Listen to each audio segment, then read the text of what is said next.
Okay, in this video, I'm going to be talking about logic. As a precursor, you can watch the video on truth tables and logic gates because I'll be briefly touching on them in this video, but I won't be placing such a heavy emphasis on them. So this video is about logic, okay? So before we start, you need to know what a variable is. A variable is like a box. You can put stuff in the box, and it can be anything lah. In this case, right, with logic, right, we deal with variables that can only hold two different things: a logic 1 or logic 0, which is like 1 or 0 lah. So that's what a variable is. It is something that stores a value. Um, with logic, right, when we want to understand how some things work due to logic gates, for example, we can actually represent the logic gate system, right, in terms of an expression. And then this is where we'll actually delve into boolean algebra. So when we are dealing with logic, most of the time we have to deal with boolean algebra. And in this video, I'm going to talk about all the different kind of expressions, basic expressions that you need to know, and how to how to use some Boolean algebra laws to actually simplify complicated expressions. So let's start lah. Let's start with this expression here.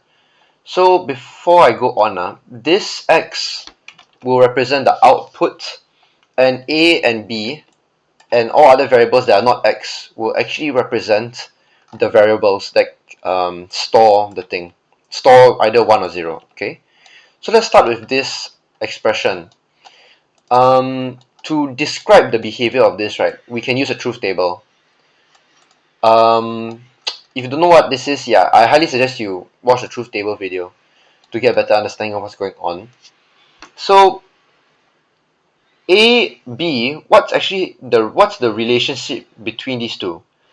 A is actually multiplying with b, a times b, because basic algebra, when you put two variables like this together, you're actually multiplying them together lah.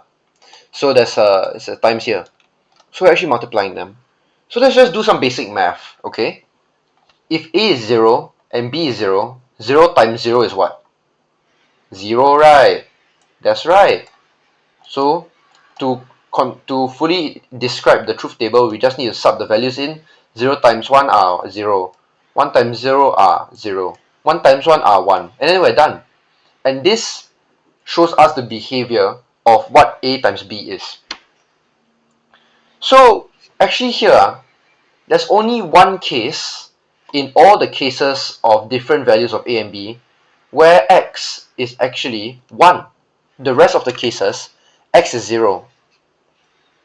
And it is only 1 when both a and b are 1. A must be 1, b must be 1. Any other case, throw away. Okay? And this expression is also known as AND. Both a and b must be 1. And it's known as AND. So this is the first expression. Okay, let's move on. Next, we have this a plus b. A plus b. So again, let's do the same thing. Let's sub in the values and see what happens. So 0 plus 0 is 0. 0 plus 1 is 1. 1 plus 0 is 0. Shit. 1 plus 0 is 1. And 1 plus 1 is 2. Okay. So x is 2. No. Okay. Again, we're dealing with logic, we're dealing with electronics. It's only ones and zeros. And we're dealing with Boolean algebra. In Boolean algebra, you don't have 2. All you have is 1 and 0. So 1 plus 1 is 1. Okay? Only in Boolean algebra. So in this expression, the output is 1 if either A or B are 1. Either or. This expression is known as OR. Okay? Because either A or B has to be 1 to make X 1. Okay, very simple. Now, next one. We only have one variable here, so we can just use a simple truth table, and A can only be 0 or 1, so yeah. So, now we have this weird bar thing that we've never learned before, because we know about plus, we know about times, even in primary school we already know. So what's this bar thing? This bar inverts what is in the variable. What do I mean by invert? So you know in binary, got only two symbols, got only 0 and 1. So what is the inverse of 0? It can't be 0, right? So it's 1. You flip it around. When it's 0, you invert 0 is 1. When it's 1, you invert is 0. So when you invert something in boolean algebra, which is either 0 or 1, it is the opposite of that, or it is what it is not. So what is not 0? 1. What is not 1? 0. Because of the bar, we're inverting. So, aiyo, wow, this expression, I put in 0, come out 1. I put in 1, come out 0. What comes out is not what was put in there. Was not there. Not there. Not? Yes, not. This expression is known as not. Okay, let's move on.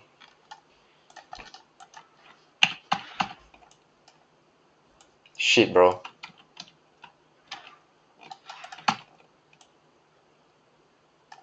Okay, now we're getting another symbol we've never learned before in our lives. Got a plus and a circle. What's going on? Okay, plus and a circle basically represents, or is a symbol that is kind of weird. Okay, you don't really have to know what this symbol does. You just need to know what the truth table is. Okay, so let's say we have 0 and 0.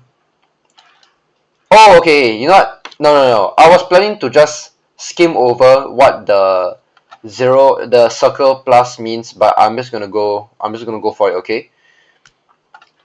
The circle means when both the circle plus means when both A and B are the same thing, X is 0. And when they are not the same thing, then it acts like a plus, which means it acts like an OR. So we can actually fill this up already. Remember what the circle plus thing does? When A and B are the same, the output is 0. This is 0. As such, this will be 0. Cause same ma. Then when they are not the same, when A and B are different, then it acts like an OR. So 0 and 1, when you OR or when you plus, is 1, right? Is 1, right? That's it. So this is pretty much like an OR gate, but it's a bit exclusive. So it's like a exclusive OR. XOR? Yes. This expression is known as XOR or exclusive OR. Okay. Alright, last one. Wow, we got the same thing again, but got a big bar on top. So weird, right? What we need to do here, it's very simple. We take, notice in the below the bar, because the bar is barring everything. You notice below the bar is actually XOR, and we already know what's the output for XOR. So basically, let's say the output of the XOR is C. Actually, this is this. And we know C will be this. And we know there's a bar. So what do? Just invert it. So this is the output of the x nor. This expression with the XOR and a big bar on top is known as X nor. Okay? And it looks like this. Let me talk about a few more what few more expressions that I forgot to mention. So let me remove these. We got your and, we got your or, but no one wondered or what if you know think if you got A and B and then got bar on top. So how now you bar the whole thing how Remember we already know our end truth table we already know. So what do we need to do? We just need to invert everything again. Why? Because this bar inverts everything. In the exam, one thing this is very important now, you must listen. In the exam, they may give you an expression and it will be like this. Okay? But when you write your answer, you must not combine the bar. You must not combine the bar. That and this not combined bar, you bar the individual variable. The output is exactly the same. But you mustn't combine the bar when you're ending. Why? Because if you do, you get it wrong. That's the reason. And you just follow it. You don't follow it, you will die. Okay? Do not combine your bar when you are writing. But in the exam, they give you like this. You don't care. Just don't combine. Okay. So this expression it's like an and but it's like inverted. It's not an and, you know. It's like kind of an and, but it's not an and. Not an and. NAND. NAND. NAND. Exactly. This expression is NAND. It's called NAND. Okay. Last expression I'm going to go through. Wow. Look at this. It looks very familiar. It looks like the exclusive NOR. Because it has the OR inside and then the bar everything. So what do we do again? We already know A plus B, but got bar on top. What do we do? We take a ball and smash in our head. No. The output, invert everything. Damn simple. And this is a NOR. Okay? All of this, you need to know. But what's most important actually, you need to know, most important, as long as you understand that A bar is the opposite of A. So let's say A bar is A, let's say A is 0, A bar is 1. Let's say A is 1, A bar is then 0. That's the most important thing you must take away from here. But everything here you must memorize, you must know. Okay, now let's go on to simplification using Boolean algebra laws. So on the left here is a table of laws that you'll be given in the exam. Your job is if the question gives you an expression and then tells you, hey, can you simplify this using Boolean algebra laws? You must know how to reference this table of laws and then simplify. So your pattern recognition needs to be strong. Let's start off with an example. Let's start out with this. How do we go on to simplify this using Boolean algebra? Well, very simple. This looks like a group. Let's see if this appears here. Hmm. Hmm. Hmm. Hmm. Oh, look at this. Hey, it looks the same. And oh, what does it say here? It must be equals to 1. Oh, so this is 1 times B. Okay, let's continue to reference the table and then see if any of them looks like what we have over here. Hey, what's this? What's the, hey? A times 1 always A? So this 1 times b always b is just b. And that's it. It's just pattern recognition.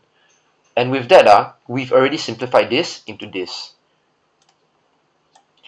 Now I'm going to ask you to do one example. Pattern recognition, again, damn simple.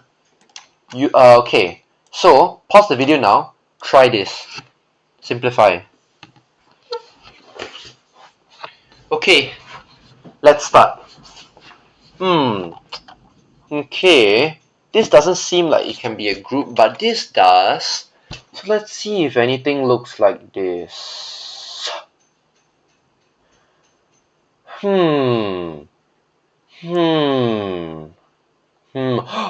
A? What's this? A plus A times B is A. A! This looks the same So this is B times C. And that's it. Because there are no other... You cannot simplify this further. There's no other group that looks like this. And that's it. You can see how I'm not really going into too much depth into this. Because in the exam, they're not going to test you on too much on this. Because, again, electronics is an easy subject. Okay? And that's it. That's my teaching on logic. I would say that's a pretty bad lesson, but what the key takeaway is just don't combine your bar in and. Do not combine your bar when you're ending things, and you must know what a bar means. You must know how to invert. So that's it.